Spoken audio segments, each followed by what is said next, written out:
Hi, Mayor Tyler with your September 14th Council Recap video. I know it's been a while since you've seen one. I'll see if I can remember how to do them. The meeting started with a proclamation. I proclaim September 14th through 19th, 2020, Wetaskiwin Friendship Week as we recognize the 30th anniversary of the twinning of our two communities. Ashoro is a very nice little town, and its countryside reminded me of the Gwyn Valley. It was really cool to visit and see. Today we're at the Matlock Centre. Just a reminder for some of the changes that were made due to COVID. You must pre-register for lane swimming.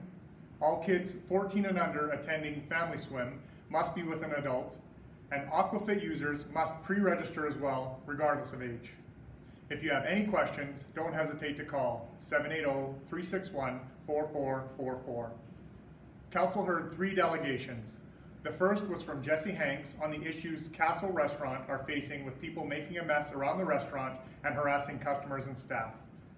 The second was from our FCSS manager, Lindsay, and our outreach coordinator, Caitlin, on some options for the long-term plan for a shelter. The final delegation was from the Open Door, Jessica, Carly, and Brianne, with their proposal to operate an integrated support hub for individuals 18 years and older that would include a shelter. Following the report, the General Manager of Community and Protective Services, Paul, gave the Council a report on alternatives, risks, impacts, and costs for a shelter. Council made a motion to allocate up to $90,000 for an integrated support hub and a shelter operated by the Open Door. The motion was carried with only Councillor Bronco voting against. Next up, Council voted to reinstate transit services. Masks will be mandatory on the bus by those able to wear them, including the driver. A little while ago, we had a presentation from Live Barn. This would bring cameras into the arena so fans could watch their favorite athletes on the ice. Council asked administration to follow up with them and see about getting them installed. The city is working on selling 2 pieces of land.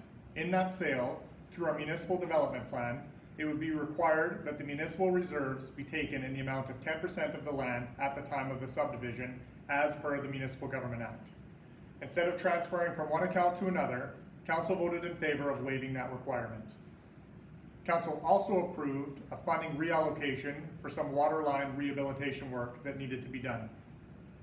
Next, Council debated whether or not the city would do a public consultation for a mandatory mask bylaw. There was some really good conversation, and Council voted against public consultation for a mandatory mask bylaw. Myself and Councillor Lonsdale were in favor, and Councillors Nielsen, Billingsley, Bronco, Blatz Morgan, and Hillgartner all voted against. Council then voted in favor of having administration draft a bylaw for the mandatory mask bylaw that will be on the agenda for our September 28th regular council meeting, where it will be debated. The city has agreements with the Lions Club for the Lions Campground and the Knights of Columbus for the hall at By the Lake Park for tax cancellations.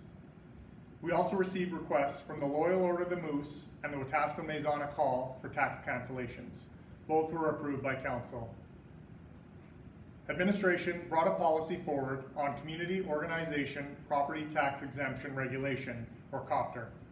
It was defeated with only myself and Councillors Lonsdale and Hillgartner voting in favor. As we continue to work through COVID, Council approved an additional budget for administration for the next 6 months, as needed, up to a maximum of $6,000 per month. We received a financial update for 2019 up to June and approved an extension on the rest of the year. Council also helped clean up the books on funding allocations for projects that were done. And our last item, approving the strategic planning contract to Western Management Consultants. It was a very long meeting. I hope everyone is doing okay and navigating through all of the restrictions and guidelines. I'd also like to welcome back all the teachers, students, and support staff. I hope you all have a great year. Take care.